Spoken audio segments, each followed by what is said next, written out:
Whoa, hello, everybody. I don't know who's up at 11:15 Central Time. It's probably, and of course, to any family and friends back east, it's now after midnight, and we all wonder what happens on the other side of midnight. Well, as I remember the lectures I got when I was in the Navy, they always told us that nothing good happens after midnight. Absolutely nothing. That's why they always told us to be back on the ship by then, because that's when all the crazy things come out. Even Edgar Winter had an album out many years ago. I remember it when I was in school. It was called They Only Come Out at Night. There was even a song called The Freaks Come Out at Night. Yes. It's been an interesting week. I've had the opportunity to work on some content. I've had the opportunity to do some journaling and reflect on recent current events.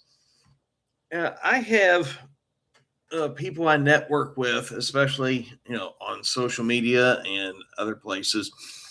Not everybody agrees with my views on certain topics, and of course, one of the big topics everyone's been talking about this week has been the incidents up in Portland, Oregon, and Minneapolis.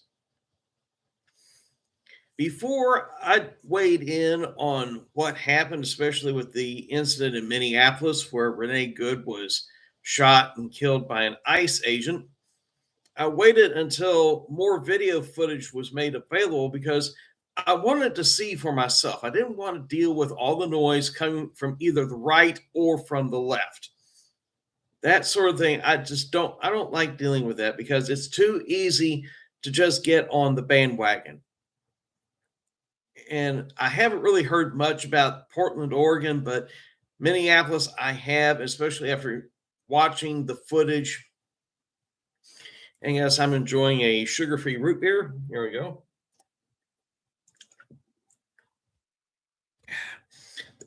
Store brand root beer, it tastes okay. It's not quite the same as A&W, but it works. It's a little cheaper. But there were some takeaways from it, of course, and I posted on one of my shorts. But one of the things I noticed was the was after looking at the different camera angles, it became more obvious that unfortunately Renee Good took things too far. If she had just tried to avoid hitting the ICE agent, things wouldn't have escalated to where they did. And she would still be alive, probably had a tire or two shot out from her car so she couldn't go anywhere. But it became very obvious as I reviewed the footage that yes, she did hit the agent and he acted in self defense. But before the folks on the right say, oh, you're on our side, no, I'm not on anybody's side. I've got to watch a little bit further. And this is the part that troubles me. The ICE agents didn't offer the opportunity for a doctor who was on the scene to go in there and help this woman after she had been shot. They told the doctor, and I listened to this with my own ears, that he was not going to be allowed over there. They had EMS on the way. In any kind of a life or death crisis like that, seconds count.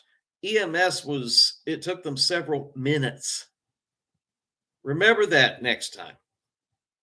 When seconds count, help is minutes away.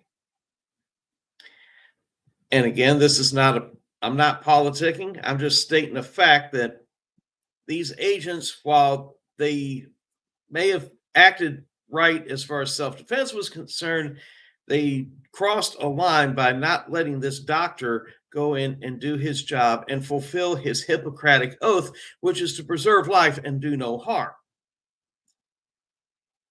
With all that said, the actions of selected ICE agents and the way it's happened across the country ICE, like anything else involving the federal government, is a necessary evil. That's the way the founders framed it. The founders of this country framed government as a necessary evil because without some form of government, you're going to have anarchy. But when people within government agencies turn into bad actors or simply make very bad decisions, excuse me, that's where accountability needs to come in. This is where we need to get a hold of Congress and talk to them about this and let them know that the actions of some of these ICE agents and the calls they made in dealing with these situations was inappropriate. It's resulted in death and catastrophic injury. A congressional review of ICE and Department of Homeland Security is justified and warranted at this point, including calling Secretary Kristi Noem to the congressional floor to have her explain herself and explain what kind of protocols that she has these agents use. And then go from there, review, revise, and make the necessary changes so that we don't have any more of these incidents. Unlike a lot of the influencers whom I come in contact with, now I'm 63 years old. I remember growing up as a in the just starting second grade. This was in 1970, and they had the infamous massacre at Kent State University in Ohio. That's where Neil Young wrote that song Ohio, and the famous line that says "4 dead in Ohio." Please don't flag me, YouTube. I'm just stating. I'm just quoting a line here. But when Neil Young made that line, he was talking about the Kent State massacre. 4 unarmed college students were shot and killed by National Guard troops who were deployed to the college dealing with protests involving the Vietnam War. So this should give us pause. I don't care if you're on the right or if you're on the left or if you're in the middle. I don't care if you're a Democrat or a Republican or an independent or a member of one of these third parties. Let it be known that we have to keep government on a short leash. The government does not have the right to just arbitrarily shoot and kill or allow to die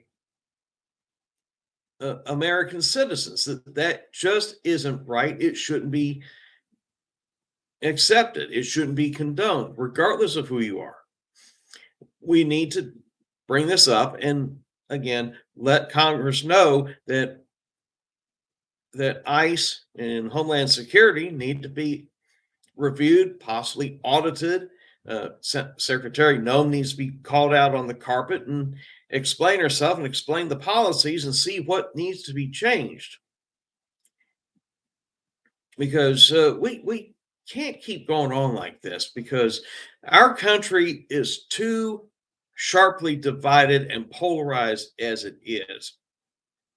And unfortunately, I don't see anybody down the road heading into the midterms or especially looking ahead the next couple years into 2028. I don't see anybody from any major party who has the capability of reuniting a nation. It's going to have to take a grassroots effort among us locally as Americans and put some of our differences aside and look more and see what brings us together as opposed to what's dividing us. All right, political rant over. I've spoken my piece here on that. Just before I came on, I was looking over my channel, looking to see what content is actually, getting clicks, getting a lot of likes. I wish YouTube would allow the feature back where you could see how many people dislike a video. I like to know why people dislike it, you know, or how many dislike it, and sometimes I think it's just simply the content that I share, and a lot of people disagree with what I have to say, and that's good and fine. You're welcome to disagree. On another platform I use, it was on my TikTok account, some moron put on there. So, and I'm going to quote exactly what he said. He said, "You're a chicken shit for not open turning on your comments section." Wrong answer. And no, I didn't glorify or dignify his message with a response. I deleted it, and the moron never even would have given me an opportunity to respond anyway because he deleted his account as soon as he posted that message. So who's the real coward here? No, the reason I turned off my comments on pretty much all my socials is I want the content to stand on its own merits. And I have the philosophy my content is open, but my peace of mind isn't. I don't like dealing with trolls. And that's the biggest reason why I turned off my comments in the first place. It's not to disrespect anybody who views, but it's because I just can't stand stinking trolls getting on there because all trolls do is they post comments to draw hate and discontent, and it detracts from the actual content that's being presented. So if a troll gets upset at me because I wouldn't give him room to spread his vile attitude and behavior, where go as some other artist said, go cry me a river. I'm not budging. I'm not opening my comments for anybody. They're welcome to message me if they wish, but it's all about protecting the integrity of the source material that I share, and I prefer to keep it free from the trolls. But I also find it fascinating, what content I've posted over the last almost a year now, how some things that I post that are very serious, and for the most part, my podcasts, they're there and they're available for anybody who wants to watch and listen. I have them here, and I also mirrored them on my Rumble account for those who prefer to go to Rumble. But for the most part, the podcasts get very limited response. Maybe one or two listens here and there over a period of time. And I think part of that has to do with the attention spans of most people who go on any of these social media sites. We used to be able to sit down. I know when I was growing up, most of us had a significant attention span where we could relax and watch an entire episode of a TV show, even a full 2-hour episode if need be, with the exception of a bathroom or fridge break. But now you can't get people to sit still for 5 minutes. And that's why I've done a whole lot more of short format videos as opposed to the longer format, which is where my podcasts fall. And of course, the podcasts, not the podcast, but the shorts definitely draw the bulk of the views. Now, individual shorts and looking at what the likes and dislikes are. One that I made, it was an AI generated video using one of my characters. It was the Wild Man character. I had created what was meant to be a public service announcement for parking lot safety at Walmart's, where the online pickup and delivery associates go out and they do their curbside pickup and delivery service. People will speed through the parking lots, and they'll put associates at risk of serious personal injury because they're not paying attention. Distracted driving, especially, speeding, distracted driving. Both of those are a recipe for a serious injury. And I was surprised that quite a few people got disliked that video. Like, oh, so you don't like per promoting the safety of people at work? I strongly support a safe workplace. You know, nobody should have to go to work unless they're a first responder, thinking that their life is going to be on the line just to do their job. It just makes no sense. Another one that gets me is there was also one I posted a while back involving Senator Cruz, demanding he explain himself about a comment he made before in front of Congress concerning pedophiles and child molesters. And I was surprised how many dislikes I got on that one too. I'm like, whoa. We have people who either they don't like the fact that I called out Senator Ted Cruz, or you might have a few folks who don't like the idea that we want to protect children. Well, if you're a Ted Cruz fan, I'm not going to apologize because I'm not a big fan of his. And because he never, to my knowledge, he has never made a public statement letting us know whether or not he made that comment in error. If it was an honest slip of the tongue, fine. Please just be honest and tell us that. But I've heard absolutely nothing, and it makes me question, okay, who's really on the side of protecting children now? Because I see it on the news. It's not just the people on the left, the people on the right are getting caught doing this stuff too. This isn't it's the deal with protecting children is not a political issue. It's just simply a good versus evil problem. And there's just a lot of evil people out there. I've been reading more information, and it ties into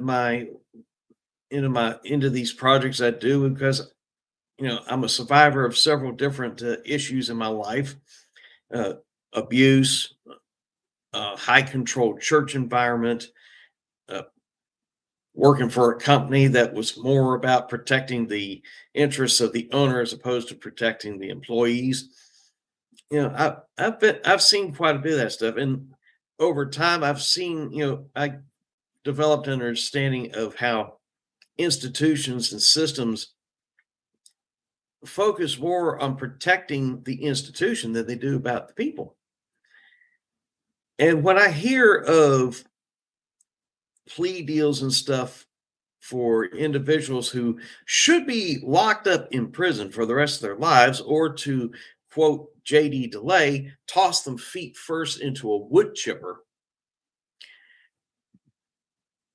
that's where it blows my mind too, because why are we continuing to allow these sweetheart deals for people who harm children?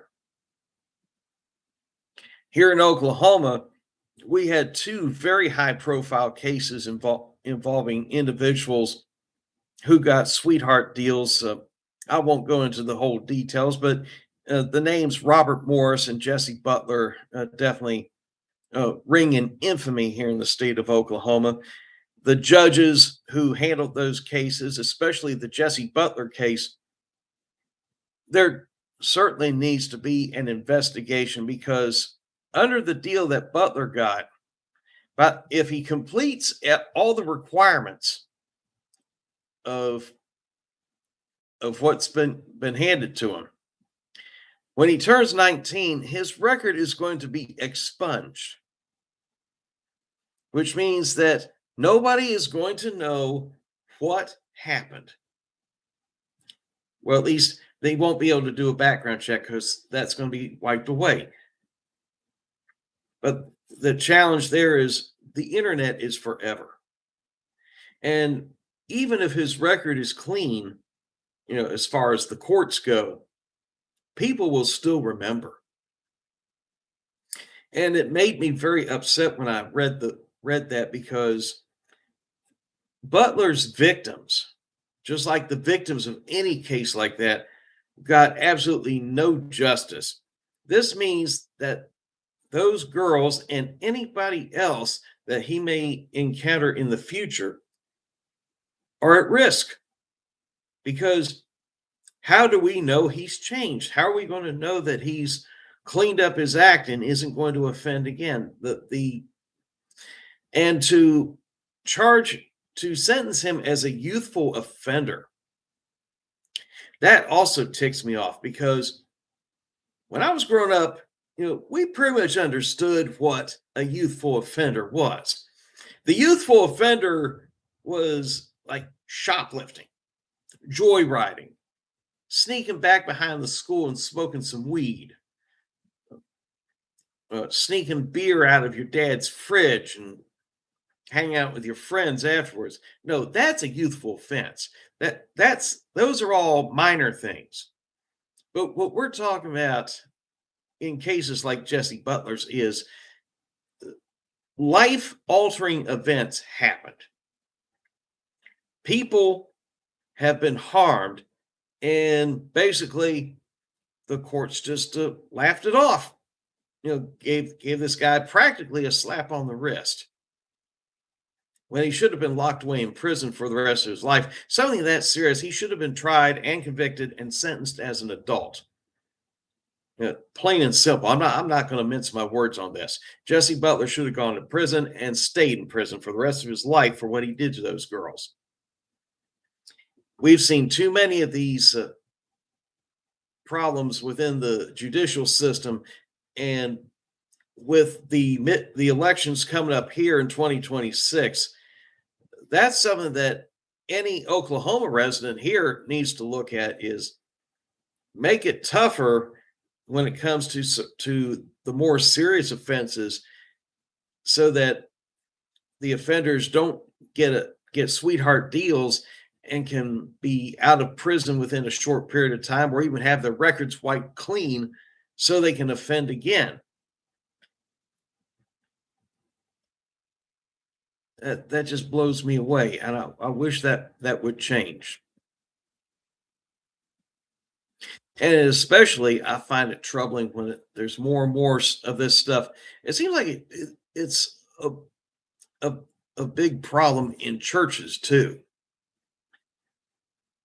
And for those who have followed me over the years on different socials, different forums, I've spoken at length about the lack of accountability in religious organizations, in ministries, as far as holding pastors and ministers accountable, or they give the appearance of holding the individual accountable, but instead they shuffle this person off to another congregation where they're less likely to know about his past.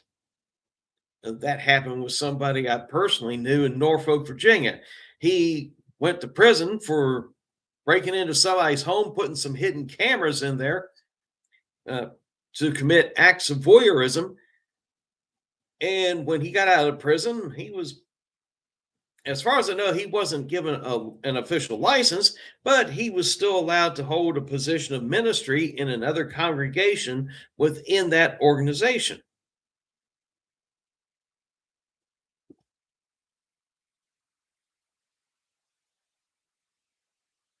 That to me is just downright disgraceful. And then they wonder why I speak out so much about it. And that's probably why some congregations will not don't once they know a little bit about me, they're starting to think they'll start wondering like, this guy's a wild card. He's probably somebody we can't really control. You're right, because I know what it's like to have been controlled. I will never go through that again. Not as long as God lets me live. You know, I would like to have a church home, but a church home where I'm allowed to think for myself and be able to talk freely if there's a disagreement instead of being told to keep marching in step or out the door you go, because that's happened to me as well. I questioned a pastor about why he went with a 501c3 and began watering down the messages, and over time, well, they got tired of hearing that, and I was shown the door.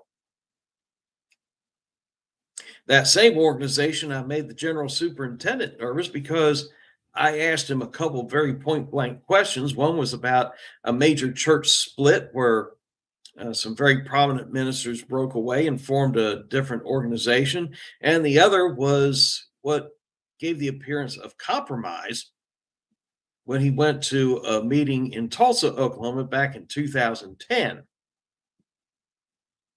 So, yeah, you have all that going on too. Okay, enough rambling about that. Now,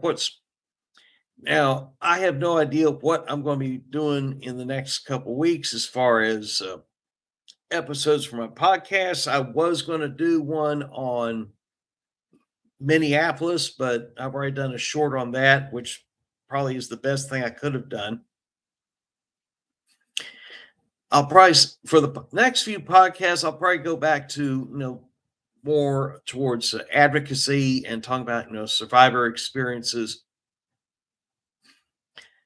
as we're heading into Saturday morning here. It marks a full year since I'll lean to the side here so you can see some of her artwork. But it was a year ago on the 10th of January that my beloved Cassandra passed away. Cassandra and I were together for 8 years and a little over 3 months. And she passed away on the morning of January 10th last year.